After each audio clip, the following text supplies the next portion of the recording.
start off here with JMac Investing Dividend Growth, another YouTuber here who's doing tons of great videos.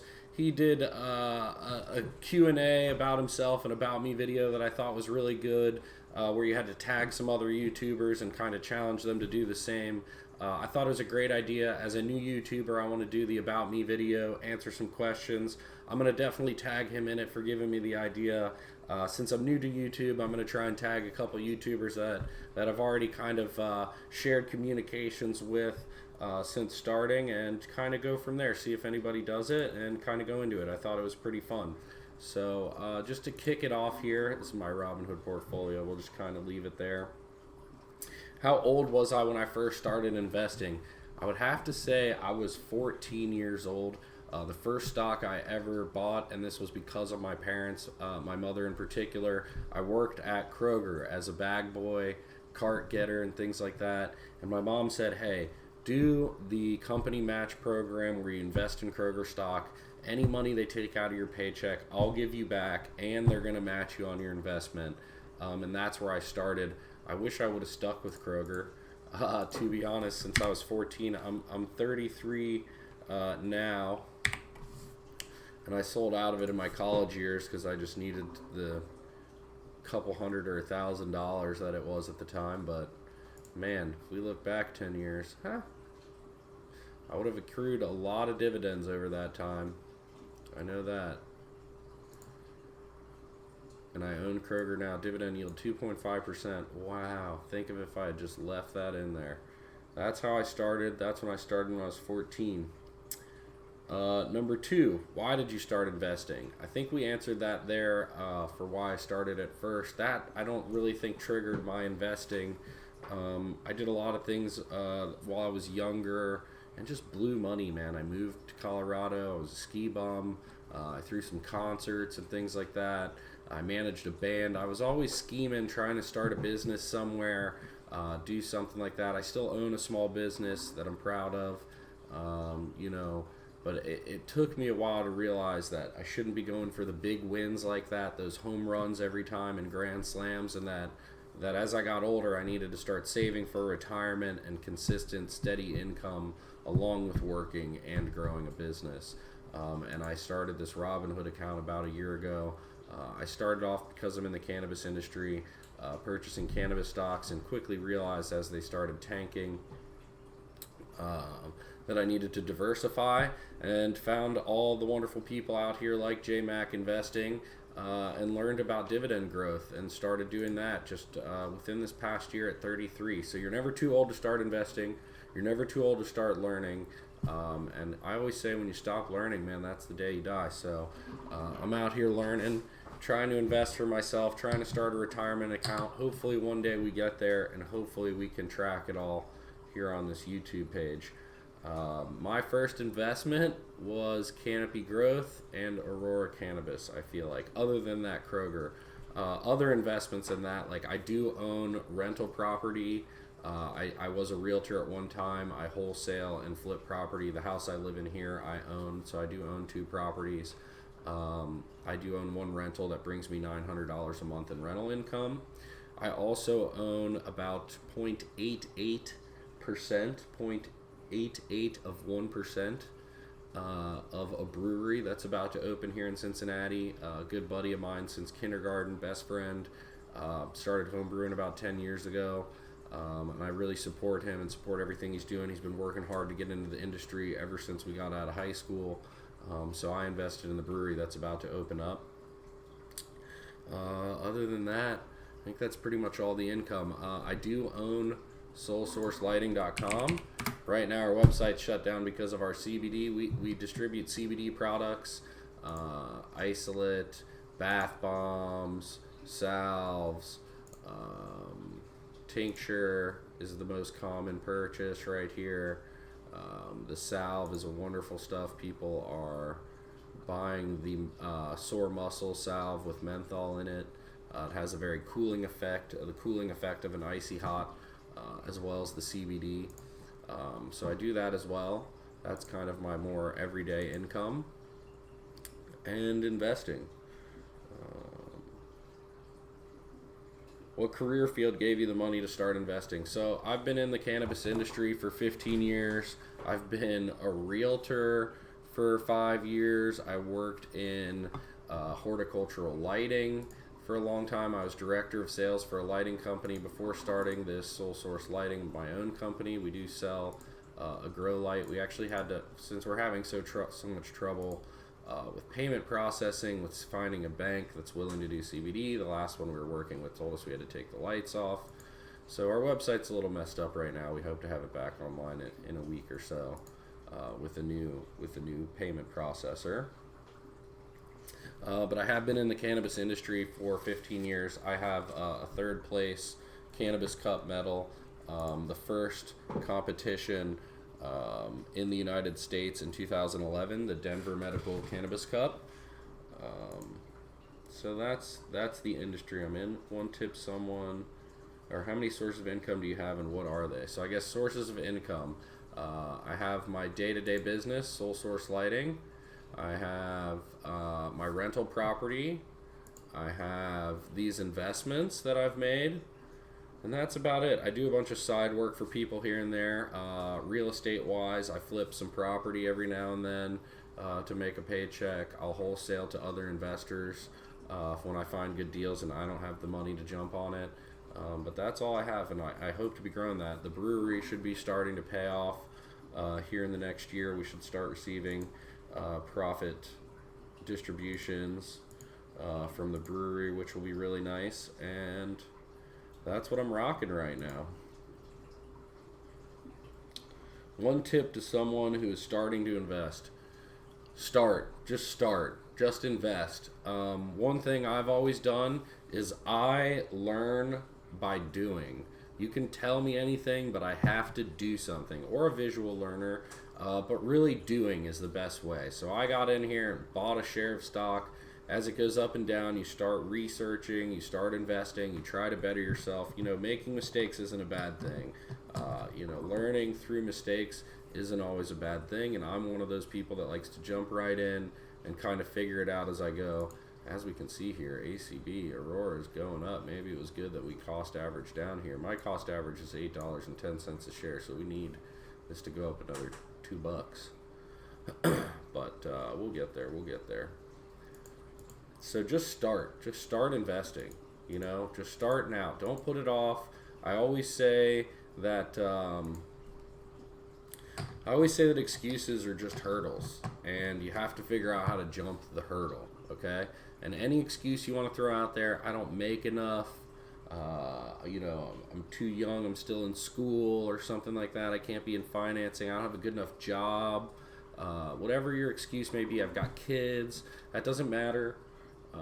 You can invest in Robinhood with as little as $10 you can put into here when you have 10 free dollars instead of going out one night or whatever. Even M1 Finance, you can put in as little as $10 and it will invest that for you. So there's no better time to start than now and to jump those hurdles. And when you have an excuse like that, I always tell people and some of my employees is when you have an excuse and a hurdle, you better come with some options of how we're going to jump it. You know what I mean? You can't just come up with a problem and not have thought about some solutions. You have to think about how we're going to jump the hurdle. And if it doesn't work, if we don't jump the hurdle, we fall on our face, so be it. That's life. Pick yourself back up again. Learn why you maybe didn't clear the hurdle, and you try again, So that's my tip there. What made you want to start a YouTube channel? I've had a YouTube channel for a long time, and I've been Twitch streaming for a long time, and I really wanted to kind of get some of this content over to YouTube, and I do a lot of watching of both YouTube and Twitch, so I thought it would be good to spread the content out between both platforms. I'm kind of using Twitch and my live streams to record these, and then I post them to YouTube. So we're kind of just spreading the content out. I wanted to grow a channel like this. I'm also going to be doing poker vlogging, of some live poker vlogging.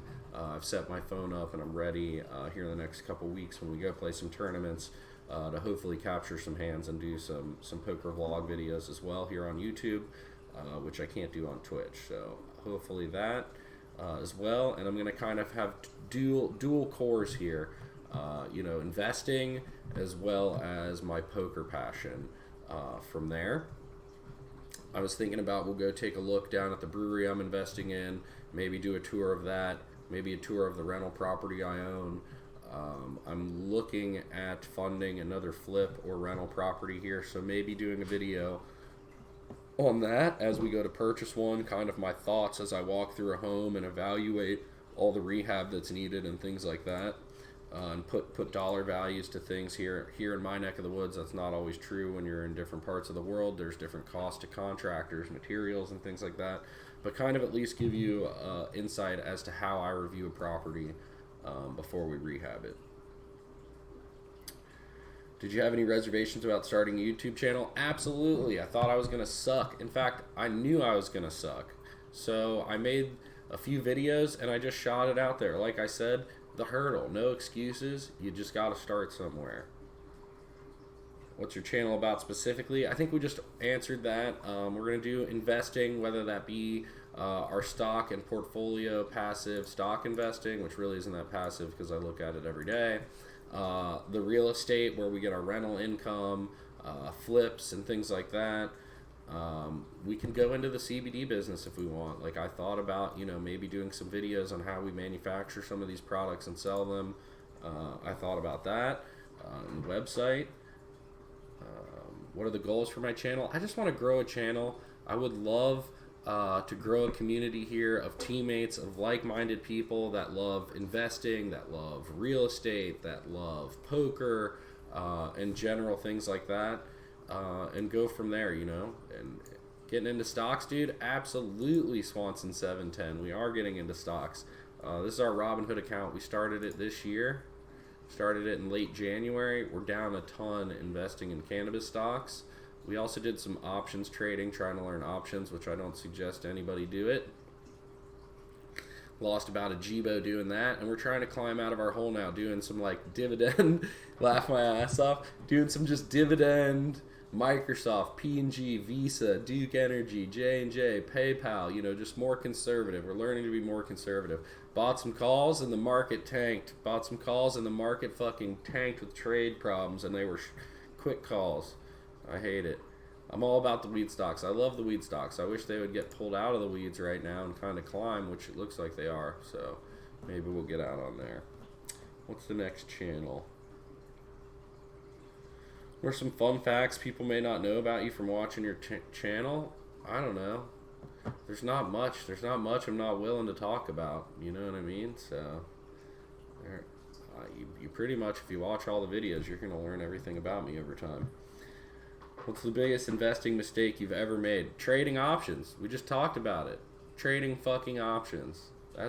That and also investing in projects with bad teammates around. You need good partners and good teammates around you, people that are willing to pull their weight. I've started so many small businesses that were successful, but we broke it up because the partnership didn't fucking work. So tons of that shit. You know what I mean? Then after that, I guess we'll go into the Robinhood portfolio here. Perfect timing for Swanson 710. So our top two holdings here are CGC and ACB, both cannabis stocks. Canopy Growth right here, they're the top two. I feel like Canopy Growth's number one, ACB's number two. I feel like they could flip-flop either way. Then we have like a REIT. This is a mortgage REIT. Annaly Capital, they pay a huge dividend, 12.2%. Look at the 5-year on the thing, and they're down right now. Ouchie. But pretty consistent. I mean, the highest it's ever been in 5 years was $12. And we're sitting at around, what, $8? And we've been down here before. So we'll see how that goes. It pays a huge dividend and it pays monthly. Verizon, I've always had this thought that, you know, I would love to invest in all the places I pay bills to, my phone and internet. Verizon, if this could dividend from this stock, if I buy enough shares, would ever pay my phone bill, I would be ever so happy. SLC Steppen Group, this is a chemical company. The reason I bought them is they're actually the only company in America that's allowed to import coca leaves, and they extract cocaine for medical uses, as well as sell coca extract to Coca-Cola for their Coca-Cola recipe. Little did I know that they were going to be such a great fucking purchase for me, and they pay a dividend. They pay 1.25%. Yeah, I mean, come on. You have the license to make cocaine in America. Come on. Give me a share of that. I need to have a piece of that. Just because it's hilarious. And then they ended up doing good. Bank of America. Bank of America is conservative. I used to use their trading platform back and forth. I've been in and out of investing in stocks throughout my life. And I really love their Merrill Edge and Merrill Lynch platforms. Do the dividends come with small bags? None of my dividends have, I'll tell you that. I must not know the right people. 2.1% here on Bank of America, so we love it. We'll take it. PayPal does not pay a dividend. It's one of our gamble purchases. We're in it at 107. We're just right here at break even. Hoping to see a lot of growth over PayPal over the years. Look at that 5-year chart. Just nothing but growth. This looks like a good time to get in, like it's finding another one of these bottoms you see here. So we might, you know, this might be a good time to pick up another share of PayPal. We might have to do that at some point. Johnson, do you have a Trading View account or anything? What's a Trading View account? Johnson & Johnson, standard. Everybody knows them. Pays a great dividend, 2.78. Ain't going anywhere. 5-year, slowly creeping up. Live charts. Robinhood's somewhat live. I mean, it's not the best. I just kind of use theirs for now. And Seeking Alpha, because I don't day trade. I trade long term, so I just purchase shares to buy them and like look into Trading View. Got you. Trading View. Yeah, sure, that's what I meant. Oh, are these live charts? Wow. I like it, Swanson. I like it.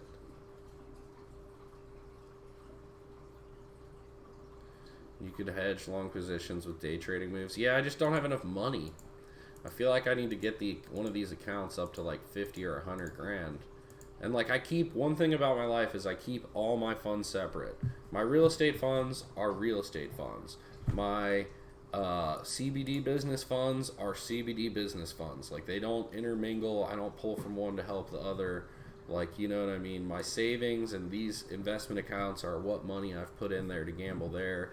You know what I mean? I kind of keep them all as separate pies. So I don't want to like jam a bunch of money in to try and day trade. I want to try and build it up. But I will say this, when this account gets to like 50K,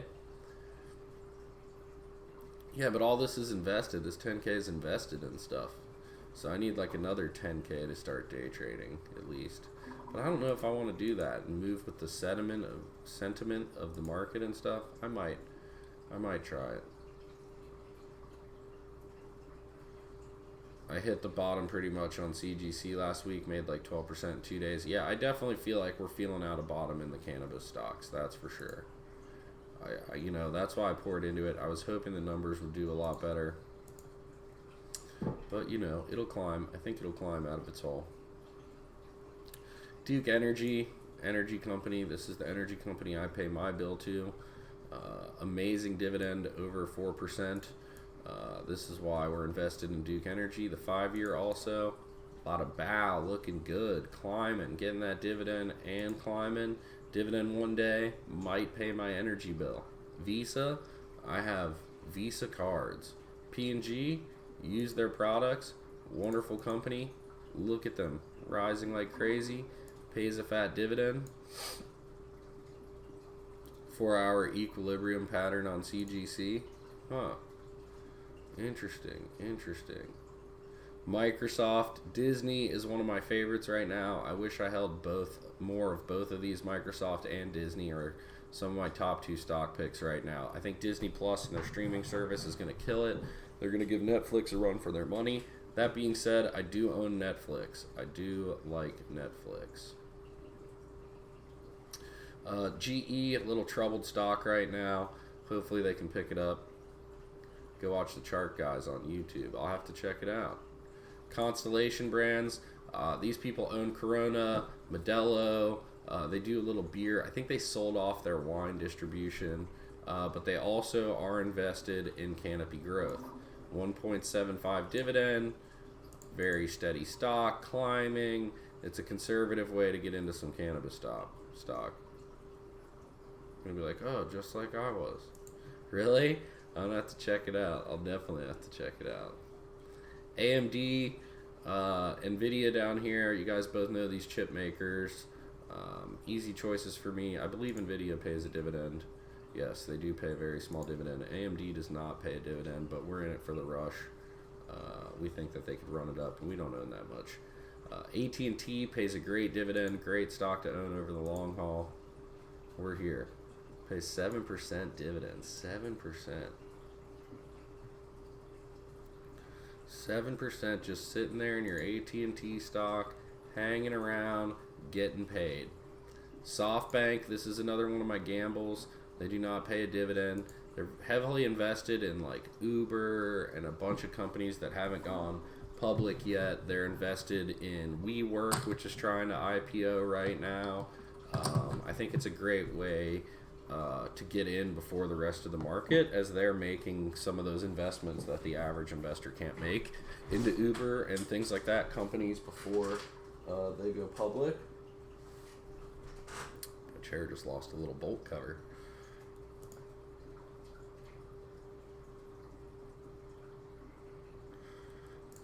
CRISPR. This is also another one of my favorites. They do genetics research. Therapeutics AG engages in development and commercialization of therapeutics derived from genome editing technology. They don't pay a dividend, but I'm in it for the long haul. I think that CRISPR could really take off. Some very interesting stuff in the works, and I think you should definitely look into that company. NRZ, another mortgage real estate REIT, paying out 14% dividend. 14%. Every $100 you put in this, it's going to give you $14 a year. Look at the 5-year on this bad boy. Killing the game. Killing the game.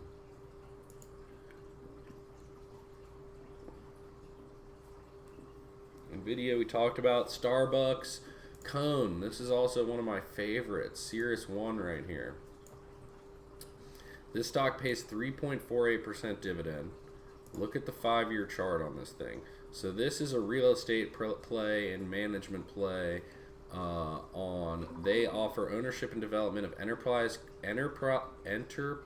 class carrier neutral multi-tenant data centers. So the cloud. Think of the cloud has to be computers held somewhere, and the cloud is growing.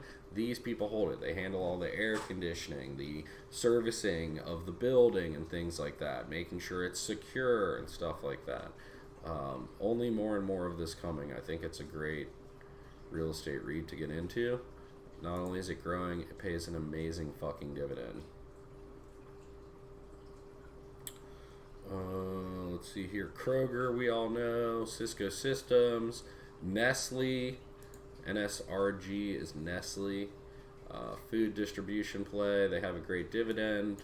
Who doesn't like candy and Nestle and their health foods and stuff they're working on? Come on. Nestle. It's freaking Nestle, man. BP.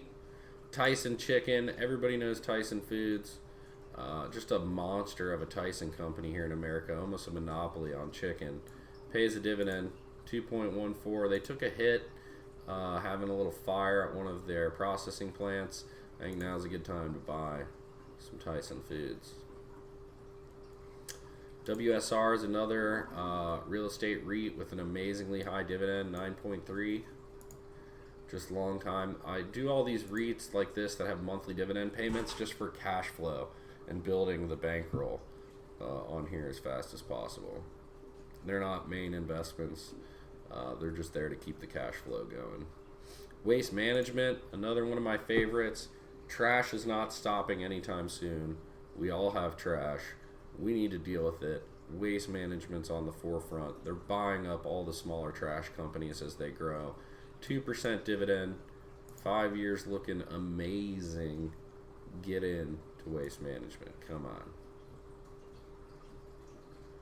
Netflix, we talked about. AWK, American, similar to that. American Water Works. I view this as a utility. Everybody needs clean water. They're not going anywhere anytime soon. They're growing. Look at that 5-year dividend, 2%. Come on, I'll never be scared. Let the market downturn. People talk about a recession. I think I'm building my portfolio pretty recession proof here. You know what I'm saying? You know what I mean? You know what I mean, Vern? Let's see what else we got going on here. Ingersoll Rand. I mean, my name's Rand. Come on. I had to buy a share of Ingersoll Rand. Not only that, pays a dividend, 2%. Not only that, look at the growth. 100% in 5 years, Ingersoll Rand. If you're part of Rand Corp, you got to be a part of Ingersoll Rand. You know what I'm saying? It just is what it is. That teammates. We're teammates here. Where are we at? IQ. So this is a totally random gamble, and it seems to be paying off. IQ does not pay a dividend. It is the Netflix of China. They are a streaming service in China. They're the Netflix of China. I got some random tip. I bought 2 shares just because I didn't want to lose. I didn't want to not have some. You know, for freaking $40, I got 2 shares of the stock. Sweet. Let's play ball. You know what I mean? But I don't know. Whew, very scary. GW Pharma, we talked about the cannabis stock we own. Southern Realty, also, oh no, never mind. This is an electric company. Southern Company, also called Southern, is a holding company, engages in the sale of electricity, pays a dividend of 5.42, yo. Look it up. Juice me up with that. You know what I'm saying? Hit me with it. Oh, Realty. This is a Realty. That's what I was thinking of. Oh, Realty. Another great Realty REIT to own. This thing is boss. Look at their 5-year. Bam. Real estate company which engages and generates monthly cash dividends from a consistent, predictable level of cash flow from operations. Rental segments. The company was founded by William E. Clark Jr. In San Diego. 4.9% dividend monthly. You don't get 4.9% monthly, but it pays out monthly. That's 4.9% a year. When you get your monthly dividend, bada boom, bada bing, you're getting growth out of it. Come on, life is good. All right, we talked about O. Whoa. We're at the bottom of our list here. AbbVie. AbbVie is a pharmaceutical company. They recently had some drugs that failed clinical trials, and they've kind of been tanking ever since. I think we've kind of found a bottom here as we reach back to this kind of steady level back here a few years ago. So I started recently just purchasing a share. They also pay a dividend of 4.28%. So very interested in AbbVie. Going to continue to pour into them. Kroger, JP Morgan Chase. Here's another good one. Maxar Technologies. I just purchased into the stock. I have 18 shares. My average cost is $8.99 a share. Maxar Technologies provides space technology solutions, delivering unmatched end-to-end capabilities in satellites, robotics, Earth imagery, and geospatial data, analytics, and insight. They pay a huge dividend, which I don't know if Robinhood's showing the right dividend. I believe it's lower than that. And they're bottoming out. They just went public. What is that? Over a year ago, about 2 years ago. And I feel like we found a bottom here. And they pay a dividend. They had a satellite get destroyed that they were very highly leveraged on. And I feel like that's what really hurt them. And I feel like we found a consistent bottom here since March. You know, since January, really, this whole year we found a bottom. And I feel like with the upgrade it recently got, I was willing to take a risk, and we'll go from there. So that is all the stocks I own on Robinhood. I do own, they do show Bitcoin and cryptocurrency on Robinhood. I don't own any on Robinhood, but I do own Bitcoin and XLM elsewhere on Coinbase. For M1 Finance, now this is a little bit different of a website. This is an interesting website. I like it. I'm going to be using both. I just started M1 Finance this past week. Hence, the value of the portfolio is only $200, and a trade will be going through here to add another $100 today. Negative 25 minutes, so the trade window is open right now, so they should be making a trade any moment here.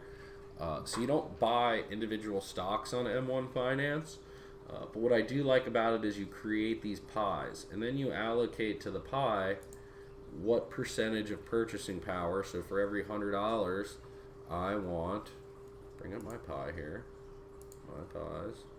Oh no, this is one thing. M1 Finance is kind of new. Their site freezes up every now and then, but I do like it and I am going to use it.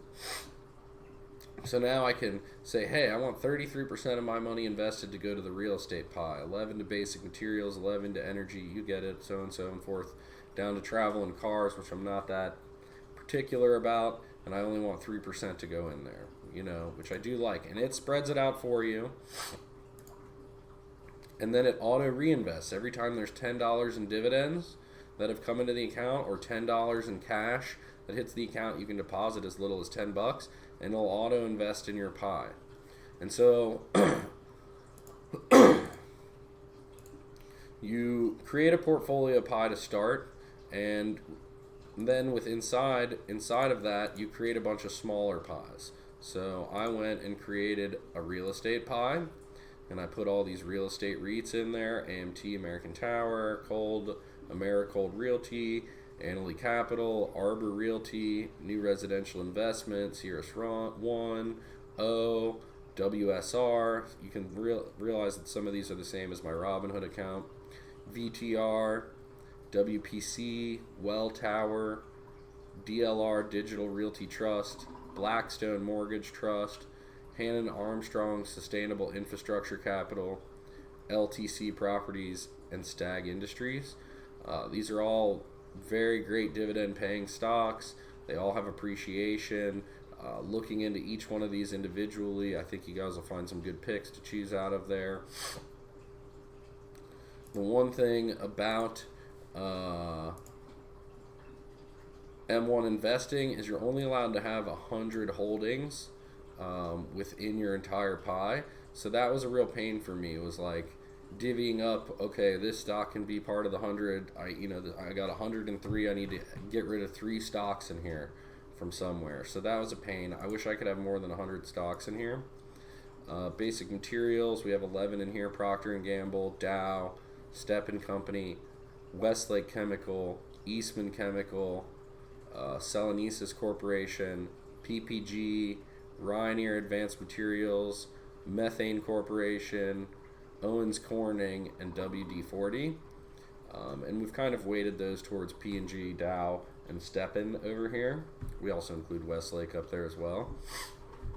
And the others are in there to just spread out a little bit, give us a little bit of diversity. But mainly P&G, Dow, Stepan, Westlake are our holdings there.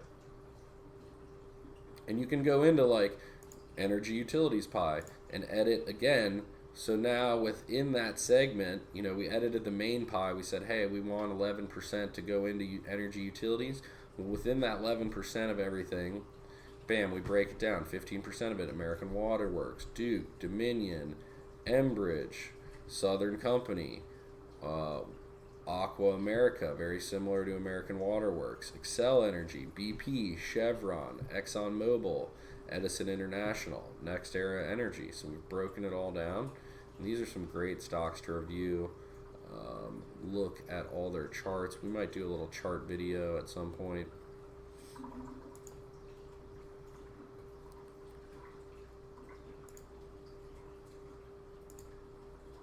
Industrials: 3M Company, Boeing, Caterpillar, Eaton Corporation, Lockheed Martin. And we just evenly weighted these. We just think you need to have these. They're great companies to have. As the world grows, those companies are growing, paying great dividends. It's good to have a piece, you know. Tech, Disney, AT&T, Verizon, Microsoft, Cisco Systems, Adobe, AMD, Google, and Amazon are additions here. Apple, Facebook, Micron Technologies, Netflix, Nvidia, and you can see how we've broken those down. We're really targeting Disney, AT&T, Verizon, Microsoft. AT&T, Verizon, Microsoft are more dividend-ish plays. Microsoft is a growth play. Disney is a growth and dividend play. So Disney and Microsoft, growth and dividend. AT and Verizon, just dividend plays. That's our tech portfolio. Healthcare, Abbott Labs, AbbVie, Amgen, Bristol Myers, Eli Lilly, Johnson & Johnson, Medtronic, Merck & Company, Novartis, Pfizer. These all pay dividends. I even weighted all of them as I don't know too much about each one. Looking at all their charts, it looks very promising. The dividends look good. They're all well-known larger companies, and I think that are going to be paying me for years to come.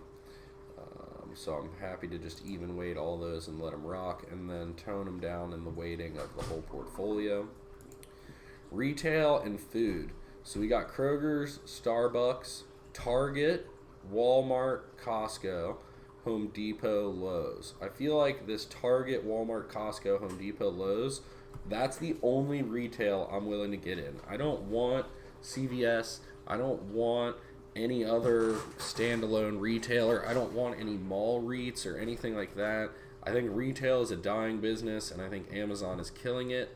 One thing about Home Depot and Lowe's, when you're doing home improvement, you kind of got to go pick out the wood board you want and things like that. You got to go see everything, so I like that. Walmart, I mean, they're killing it in the competition with Amazon. Their distribution everywhere. Same with Costco. I think they're killing it with their distribution, pricing, and things like that. I think it's a long way to go, and I think that they have the ability with all their stores to really ramp up their online. I also believe the same with Kroger and Target. I think Kroger's doing a really good job of doing the online ordering you pick up at your local Kroger type stuff, and working towards deliveries. So I think there's going to be a big competition there, and some of these larger companies are going to last through the Amazon and internet crush that we have, as the younger generation is more comfortable ordering off the internet and just receiving something in the mail, whether that be same day, next day, a couple days. People aren't going in stores anymore. General Mills, McDonald's, Kellogg, all just well-known brands of stock foods that people purchase. They're not going anywhere. PepsiCo, Wendy's, the same. Wendy's is an Ohio-based company where I'm from, so had to throw them in the mix. Vail Mountain Resorts, I spent 6 or 7 years in Colorado, skied a lot of Vail Mountain Resorts, held their pass. I really like the play that they're doing right now at Vail Mountain, where they're buying up a lot of the smaller regional resorts, and the pass is the same. So then you want to take your family vacation to another Vail resort. They're buying resorts outside of Colorado. They own resorts all over the United States, South America, and I believe they maybe even own one in Canada. I'm not sure if they do or not. But I think Vail Resorts is a good one. They also pay a dividend, so I'm happy to kind of get in there because I love skiing. And if one day my Vail Resort dividend paid for a ski trip every year, I'd be ecstatic with that. I would be the happiest man on earth. Financials, super easy. Weighted them all pretty easy. They all pay dividends. You know all the names. Just standard dividend paying. I want to be a part of the market. American Express, Bank of America. PayPal does not pay dividend. I believe that's the only one in here that does not pay dividend. BlackRock, Goldman Sachs, HSBC, Morgan Stanley. I'm from Cincinnati. SinFed Financial, MasterCard Incorporated, U.S. Bank, Wells Fargo. I use PNC, Visa, JP Morgan Chase. So even weighted all these, they all pay dividends. They're all financial stocks. We'll see how they do as the portfolio grows and go from there. And then I think the least favorite category, but I had to have it, was traveling cars. So I used Delta Airlines, so I had to throw Delta in there. Pays a dividend. Hopefully one day that'll pay for my flight to Vail Resorts.